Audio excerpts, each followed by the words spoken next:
Hey, Harry, where the heck did you run off to, boy?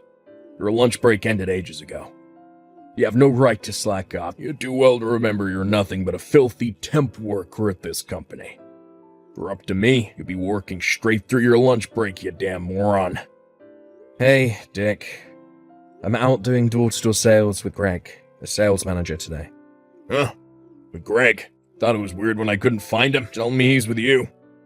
He's away picking up the car from the mechanics right now, but I can pass on a message if you want to leave one with me.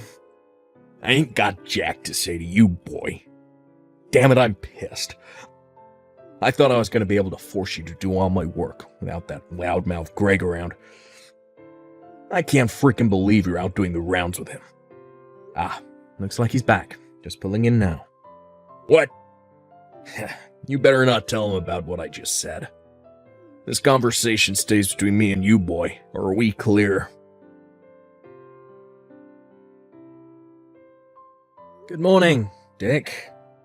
Hate to have to message you like this, but can I ask why there's a massive pile of documents you were supposed to take care of on my desk? I wouldn't be opposed to helping you out with a few pages here and there if you actually asked me, but this is going too far. Oh, that? I was going to ask you yesterday. You went straight home after your sales calls and I didn't get a chance. I couldn't be bothered to message you, so I just left them piled up on your desk. I see. Anyway, where are you today? Me? It's my day off today. Oh. You better make sure you take care of every last file on that desk for me, boy. I want to see the neatest, tidiest looking pile of completed documents on my desk when I get back to that office. Sorry, but I can't do this work. Huh? That goes for now and from now on, too. But I won't be doing your work anymore. Dick, not even if you try forcing it on me. So you might as well save us both the trouble and not even bother trying. What? You dare defy my orders? Sorry, manager's calling me. Gotta go. No, wait. No, I really gotta go. But the deadline on that stuff is today.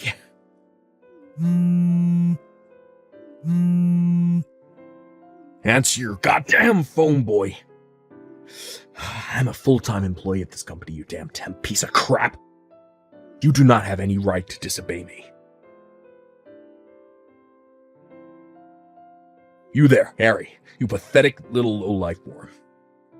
You finally slithered into the office, huh, worm boy? Anyway, stop slacking off in the lobby. I saw you stood around doing nothing near the reception desk, you know. Do not let me catch you speaking to Layla on reception, either.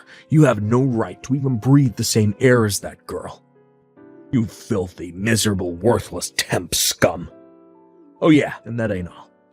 Do you have any idea how much trouble you've caused me by slacking off these last 2 weeks, you little pipsqueak? I'm gonna teach you a lesson. You'll know what happens to people who mess with the big boys soon enough. You better prepare yourself for the hell that's about to rain down on you, worm boy.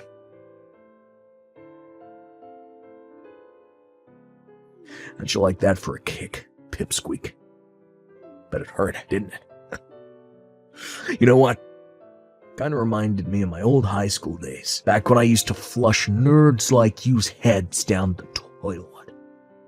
I got a nostalgic throb in my right leg thanks to you, loser.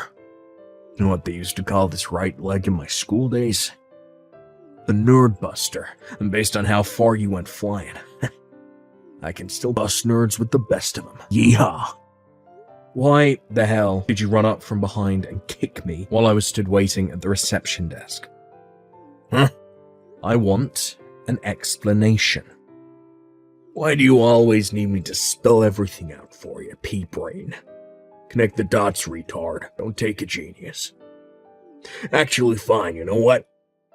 I'll tell you this time, since I feel bad for you. Alright, so I kicked you because Kayla from reception, my girl.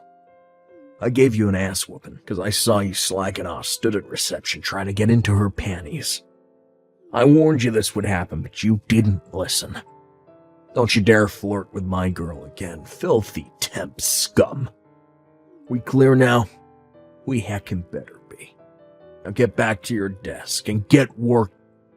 If I catch you slacking off again, I'll flying karate kick you next time.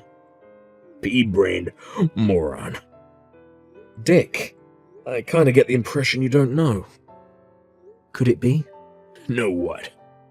I came for our biggest client company, Sadler's Stationery. Huh? They offered me a full-time contract a while back. I finally decided to take them up on it and left your company 2 weeks back without updating my temp contract. But I work for them on a regular full-time contract now. Wait, what? I didn't know about this. Well, that's strange. I announced it in front of everyone at morning call about a month before my contract ended. Well, I just said I didn't know. Well, Dick, whether you know or not changes nothing. I announced it in front of everyone at morning call, got a huge round of applause, and then everyone even pitched in for a goodbye card and a bottle of whiskey on my last day. Aren't they a great bunch? Well, I just said I didn't frickin' know. Anyway, the bottom line is I hold a senior position at Sadler Stationery, your company's biggest, most long-term client. The reason I visited your office today was to introduce myself as the person in charge of all dealings with your company, alongside the announcement of the establishment of a new department at our HQ. The plan was to have some lengthy discussions with your superiors about the future of our business dealings together. But unfortunately, I twisted my ankle with the momentum of you kicking me across the lobby, and I'm in no condition to be discussing business anymore. Wait, what? Seriously? I just got treated at a local doctor's and received a diagnosis certificate. Well, I'm about to head back to your office and wait for the CEO of Sadler's Stationery to come pick me up. He seems awfully concerned about me and wants to know exactly how a routine introduction ended up with me at the doctor's with a twisted ankle. Let me guess, Dick, I bet you're currently up to your old trick of hiding away on the roof where you think no one can find you right now, aren't you? What? Your CEO is coming. No way, I'm not hiding. Oh, that's weird. You see, your boss says he can't find you anywhere. The entire company is looking for you as we speak. Based on what my contacts tell me, it's chaos. Oh my god, are you serious? Oh, this is bad. Real bad. Adam, our company's CEO would like to ask you a couple of questions. We have to get to the bottom of exactly what happened in that lobby and find out what possessed you to kick me so hard I went flying across the room. Naturally, I told him there's a 90% chance you took the key to the roof, which is supposed to be out of bounds, from the caretaker's office, and are currently hiding up there like you always do when you don't feel like working. How the heck do you know about the roof? Oh, I wonder. I can hear footsteps. Someone's coming up the staircase. Listen, Dick, the best thing you can do here is to accept your fate and do as the cops tell you. I don't need to tell you how trigger-happy they can get with people dumb enough to resist arrest, do I?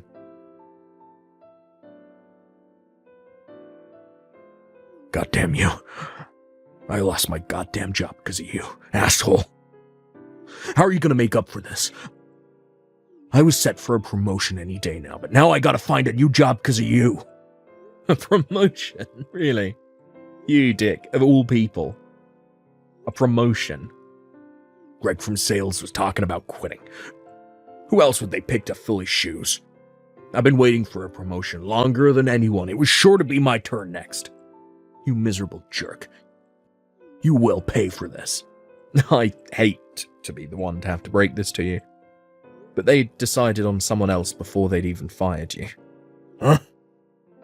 Also, you didn't just get fired for the whole thing with you kicking me across the lobby. There were other reasons. What? You slacked off all year round while palming off your work responsibilities onto me and your other unfortunate co-workers, right? Surely you didn't think the higher-ups wouldn't notice. Oh, and not to mention your borderline stalking of your crush. Apparently you followed her home every night after she rejected your offer for a beer after work. What's more, she said she keeps seeing some weirdo crouched in the bushes opposite her street, holding a pair of binoculars matching your description. You're talking about my Kayla from reception? I don't know what gives you the right to go poking your nose into my love life, but let me tell you this. You're dead wrong. I don't know nothing about no stalking. I love Kayla, and she loves me back. I just know it. She's playing hard to get. You know how some girls do that? Oh, wait, what am I saying? Of course you know. You're probably a virgin, right? You loser dweeb. Stalking my ass. I ain't never heard anything so stupid. You do know Kayla's engaged, right? Huh? Wait, what? Kayla's engaged? Not only that, but she has 2 children. You're lying. No, my girl wouldn't do this to me. Seriously? My Kayla, a housewife with 2 kids. Yup. Oh, wait, it gets better. Wait till you hear who her husband is. A Greg, the manager from sales. You know, your superior. What? They have the same surname, right? You never thought that was weird? Huh? Oh my god, you're right. I never noticed. Oh, yeah, that reminds me. I figure I should make this as clear as humanely possible to you, since you probably weren't listening when it got announced during morning call, just like you weren't that time with me. But the reason Greg is resigning is because he's moving to Sadler's Stationery, which means me and him are going to be working at the same company real soon. What? His reason for leaving is pretty much exactly the same as mine. The whole thing took a little longer for him since they had to find replacements to take over his clients. But he'll be working at Sadler's Stationery, here with me from the start of next month. I can't believe this is happening. Sadler's Stationery is well known for paying salaries way above the industry average, treating its employees really well. This ain't fair. You pair of traitors. You have any decency in you, you'll speak to the bigwigs. Get me a job there by way of apology for your despicable behavior. It looks like the recruitment process for the mid-career slots is over for the year now, so you'll have to wait till more job openings are available. Sorry. That's not what I meant. I mean, get me a job by calling in a favor or 2. Well, it's funny you should say that. Well, speaking of pulling in favors, you got your job there through a good word from your uncle who works as head of human resources, right? How'd you know that? Anyway, so what if I did? I heard some of the responsibility for your violent outburst in the lobby got pinned on him, and he got demoted. What? I'm not saying it's necessarily always a bad thing for people to get jobs through personal connections, and if we're honest, that's just how the world works. But in your case, you used your uncle's influence within the company, and the fact that he protected you whenever anyone questioned your behavior as an excuse to do whatever the hell you wanted, and treat everyone like crap. This is what you get for abusing and taking advantage of his trust and good nature. You deserve everything you got. Goddamn you. Anyway, think about it. There's no way what you're asking for would ever happen. Surely you don't actually think Sadler's Stationery are the kind of company to employ people with proven track records of violent outbursts against its employees? I wouldn't put in a good word for you if you paid me $1 million. Then what the hell am I supposed to do? I just got fired, moron. Do you even understand how serious my situation is right now? I'd say I've got a pretty good idea, actually. I'm pleased you at least realize how deep in the shit you are. My advice? Start job hunting soon. Don't you think it's a little weird that of all the people in the world, I'm the one you're asking for help? Job hunting is such a pain in the ass.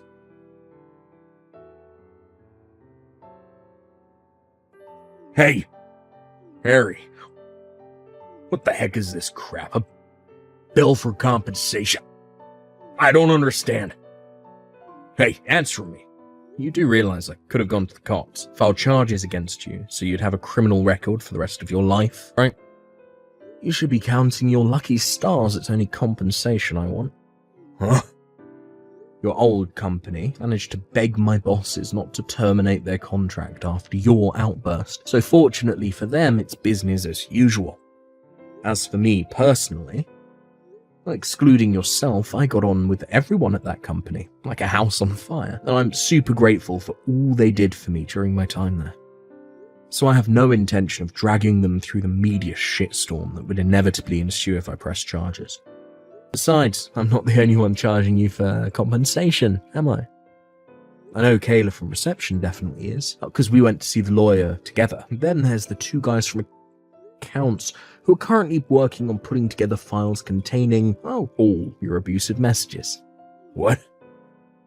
Taking everything into account, I thought it was only fair that you pay me compensation for the emotional distress you caused me, as well as paying for my medical treatment. I just lost my goddamn job. I'm unemployed. How'd you expect me to pay you all this compensation when I have no income? Like I said before, get a job. Compensation aside, how do you intend on getting by without working? There's only one thing for it. You have to get me a job at Sandler Stationery. No can do. But No. But the money... Do I have to spell it out like you're a child? I don't want to breathe the same air as you, let alone work at the same company as you. Huh? Wipe your own ass, you abject failure of a man. Oh my God. Harry. All communications from here on out are to go through my lawyer. Thank you, and goodbye. Dick eventually came up with my compensation money by knocking on his parents' door, who live way out in the countryside, and begging on his knees in floods of tears. Apparently, they were forced to sell their house to get their wayward son out of the catastrophic mess he had gotten himself into. Dick, being his naive old self, mistakenly thought that meant he was out of the woods. He tried his best to convince his mum and dad to let him live with them in their new apartment, but he was flatly refused and ordered to pay back every cent of what they paid me in compensation. With that, his royally pissed off dad drove him over to a friend's company office, where he was forced to live in an old, disused staff room while working 12 hours a day. However, Dick mistook this new arrangement as being the same kind of connection hire that got him into our old company. He soon began barking orders left, right, and centre, and within a week made the grave mistake of ordering the CEO's son and up-and-coming company president to make him a coffee. With that, he was savagely dressed down in front of all 50 employees during the morning team meeting. He now spends his days on the verge of tears, being shouted at relentlessly by a boss half his age. Hey, are you still freeloading from my parents at their house? Don't you think it's getting time for you to get out of that place for me? What? Freeloading? What are you talking about, Maggie? I understand that I am living with your parents within their home, but I don't think what I'm doing here could be considered freeloading in any way. Not even close to freeloading, actually. Well, from what I've seen and heard, you're freeloading there. You aren't even a part of my family, and yet you've been living off them for the longest time now without giving anything back to anyone in return. To me, it seems you have a bit of a misunderstanding about this whole situation here, but me being here and living with your family was not my choice. After my husband and your parents talked for a little while, it was decided that I'd come live here with them. But I'm pretty indifferent on living here with them or not, so now you're going to try and make it look like you're not wanting to live there? I know for a fact that you're lying right now. And what makes you so confident that I'm lying to you about everything going on over here right now? Maggie, can you tell me what the heck you want to say to me right now? Well, I'm going to be coming home to my parents' house starting tomorrow, and we'll be living there from now on. Huh? You're coming back? You're coming back to live with us here? You're the one that's freeloading off everyone, so don't you even try to say that I'm coming back to live there with you when it's not your place or family in the first place. That place is my parents' house, my house. So I'm allowed to come back to live there with them whenever I please. And I completely understand that, but coming back to live here starting tomorrow is too soon, and this is the first I'm hearing anything about you coming back here. Are you coming back here by yourself to live in this house? What about your family? Are you an idiot? What? I'm not coming back there to live on my own. I'll have my family come with me as well back to my parents' house. But when you say your whole family, that means you'll be bringing all 3 of your kids along with you as well, right? There's no way this house can fit everyone in it comfortably. Well, that has nothing to do with the freeloading parasite living off my family's money. I'm the one that gets to choose what happens there in the end, right? So go ahead and shut the hell up for me, would you? But I'm living in this house as well, so I think I have the right to express my opinions on this. And right now, this house is way too small to have the amount of people living in it that you say there will be. Then how about you get out of there? I think it's the perfect time for you to move into that little doghouse now that it's opened back up. Are you kidding me right now? Well, I'm just telling you what's going to be happening starting tomorrow. If you want to get out of that house, then be my guest and get lost. My family and I will be coming to live in that house, and there's nothing you can do to stop that. So any kind of complaining you try and do about it will be ignored. Well, I'm going to talk with your mom and with Nate about this. But I'm going to tell you right now that it might be harder than you think moving into this house with your 3 kids. I really have no idea why you're wanting to move back into this house again without any prior warnings to us, but... Nate, have you heard about how Maggie thinks she can come back to live in your parents' house again? No matter what she's trying to do or what she thinks, that'll be impossible right now with how small this place is. Huh? Why would it be impossible? You're asking me? What the heck, Nate? There's everything to do with this place being too small as it is, as well as those things to do with the payments on the house. But that place is also my older sister's place that she can call home. So you can't say no or anything like that to her. Both you and I do not have the right to do that to even her. No, I think we have the right to, actually. And another thing, it's not just my older sister coming back, but her husband and family as well. So paying for the place will become a lot easier, right? Having them back to help us out. Her husband works at a pretty decent job, I've heard. But do you not find all of this a little bit strange right now? If he was working a decent job and living a pretty normal life with his family, then why would they all be choosing to move back to Maggie's parents' house? I have no clue about that. But Nate, to me, having the amount of people in the house grow even larger is not going to work. Even if you say it won't work, that's not going to change things in her mind. You are my wife, and this is my parents' house. So, you're gonna have to do your best to deal with all of this. But I'm already doing my best to deal with things here as they are. If anything, you should be trying a little harder to fix things. Anyway, go and tell her that it's not going to be possible to live here with all of us, okay? We've already moved back into the house. But you didn't even bother giving any of us a hand, you useless dog. Huh? Are you really telling me that you've moved back into your parents' house already?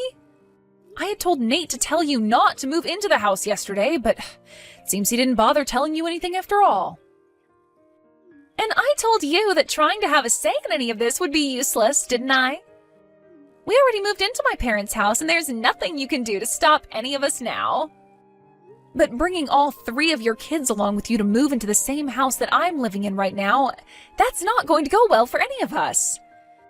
Did you even stop to think about how things would work out after you moved into the house? You're being pretty dang annoying for someone that doesn't have to pay a dime or do anything to live in the house. Someone that's not going to help anyone in the house out with anything should go live in the doghouse.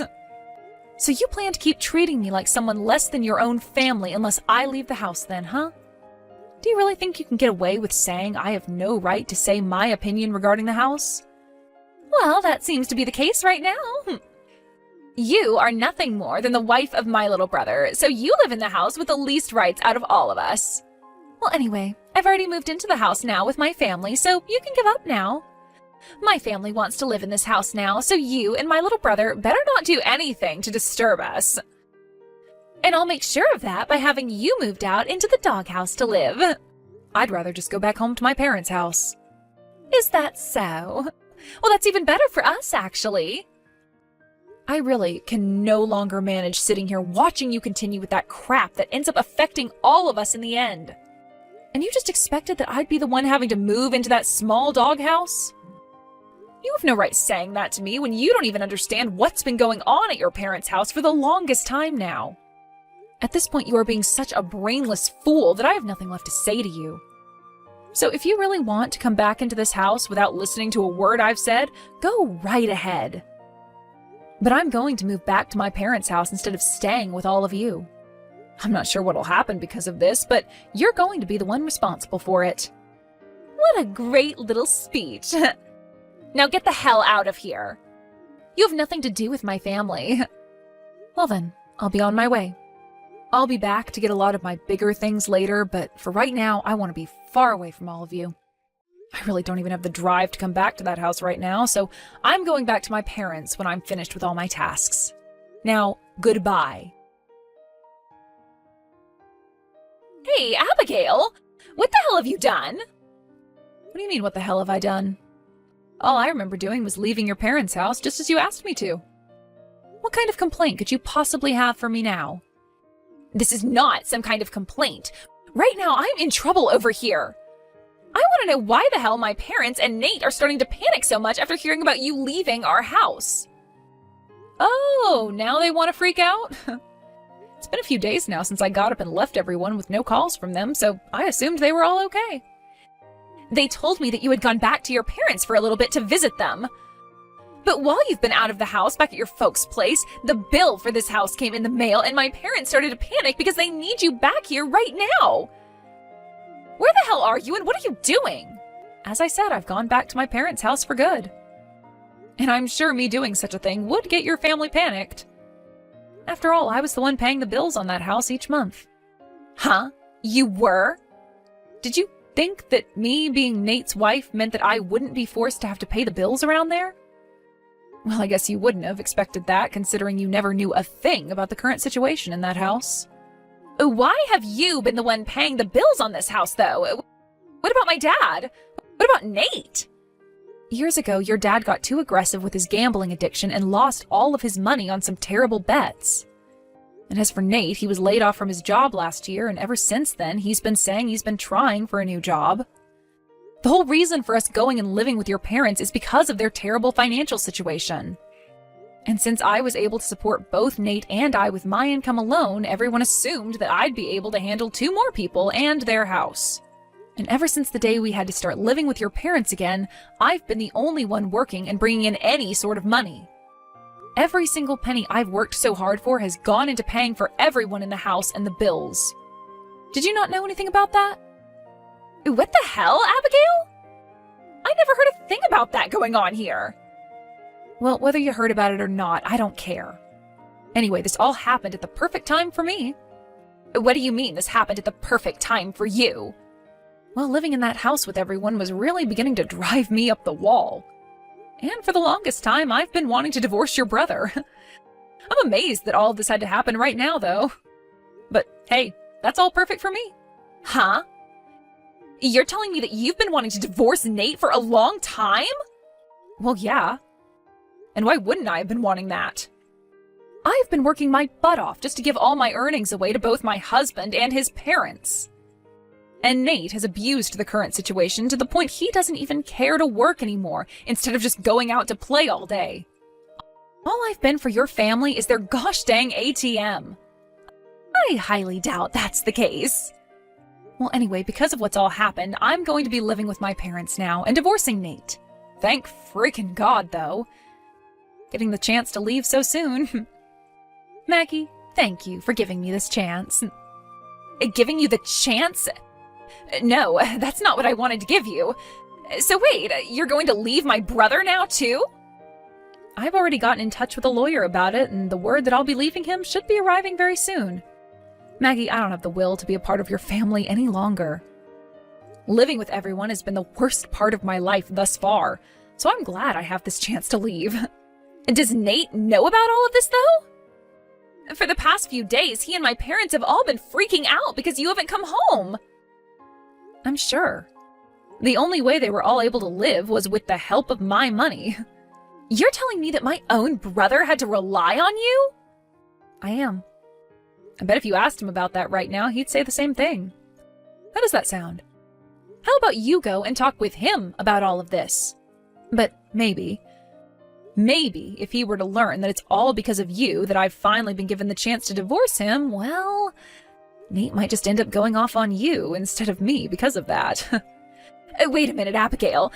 I never knew a thing about any of this. I didn't mean to have you go and divorce Nate because of this. I just wanted you to know who the boss in this family was by picking on you a little. Well, that was a great way to get me to realize I needed to get out of that house, so thank you, Maggie. Please don't say you'll move back in with your parents for good. Huh? Why are you saying all of that to me now? You were the one saying that I was a freeloading stranger this whole time at your parents' house. And then you continued to tell me to move into the doghouse out back once your family got settled in. If I had to make the choice between living in that tiny and run-down hut or going back to my parents' house, of course I'd choose my parents' house. I think that we had a bit of a misunderstanding back then, though. When I was telling you all of that, I didn't know how you were the one paying for this house and my family. I'm so sorry for not learning about all of that beforehand. Look, I've just apologized to you. Now, you can forgive me, right? Maggie, this is not about me forgiving you or not. So the apologies that you're giving to me right now mean nothing to me. There's no freaking way, though. I'm your husband's older sister. You are meant to listen to me and take every word I say as law. I'm leaving him soon, though. So your word being law and all that doesn't mean crap to me. How about you start to take responsibility for what you've started? I mean, I already listened to most of what you said a few days ago, so that should be enough for you. You told me to leave the house, and so I did. And because of that, I'm able to divorce your brother now. Are you trying to say that this is all my fault, then? Not trying. It is all your fault. It's because of what you'd done that I'm finally able to wake up to days filled with feelings besides that of stress. Have you learned now that you can't take back what you say? Wait, at least forgive me this one time, Abigail. You know that I never did any of this out of hate towards you, right? Since you know that already, then we can make up now. What are you talking about? Are you telling me that if you never had any intentions of being rude to me, that it's okay to say whatever you'd like? If that's your way of thinking about all of this, maybe it's time you go back to elementary school with your 3 kids and start the hell over. You need to learn about thinking before you speak. I am apologizing to you for all that, though. So stop talking about me like I'm some child. Come on now. You come back here and make up with Nate for me. Make up with Nate? There's no merit to that for me, so no way. Huh? Abigail? I'm tired of being looked down on by all you jerks. For a while now, I've done my best to fake a smile and act as though none of it bothered me, but now there's no reason for me to do that anymore. I am over this whole show of being a part of your brain-dead family and all their BS. Abigail, were you always the kind of woman to talk like that? I'm leaving your brother for good now, so who cares if I'm the nice girl anymore or not? And at this point, I'm tired of dealing with your crap as well, Maggie. You actually think you could sweep all your crap under the rug now and have me come back to live with you? No freaking way, you dog! But if you don't come back, I'll be next! Having to live in that small house was already tough, but then you came along with your 3 kids thinking it could work out. Stop playing around, Maggie. Your husband has a good job, so why the hell do you have to come back to live with your parents and brother when he can pay for you all to have a nice life somewhere else? That's not going to happen. Why not? My husband has taken on a lot of debt, and at the moment, it's all been going downhill for us. So our reasoning for coming back to my parents' place was to get help from them. Oh? So you just wanted to come back as little parasites to feed off your family then? This is not the time to be throwing words like that around. Well, no matter what you have to say about things now, I've had enough. Why? Do you not feel bad about any of this? Nope. I'm just a stranger. And I'm about to divorce your brother, so of course I don't feel a dang thing. Heck, you just told me you were bringing those kids of yours into your parents' house to be cared for by us, right? I mean, cared for by me, right? That's so far beyond impossible for me that I would collapse from disbelief had I stuck around to hear that face to face. Now go run along and get back to joining your family as you all go to hell. Ah, and I'm sure that you'll have to start paying off some loans soon as well for them, so good luck! In the end, the payments on the house and for the family had stopped, and everyone there was in a huge pinch. And as for Maggie and her family, who had been surrounded by debt, they weren't able to achieve their goal of leeching off her parents and started to slip down the slippery slope they'd been teetering on the edge of. Abigail was able to get a divorce from Nate, and that was followed by her being able to finally cut ties with that whole freeloading family.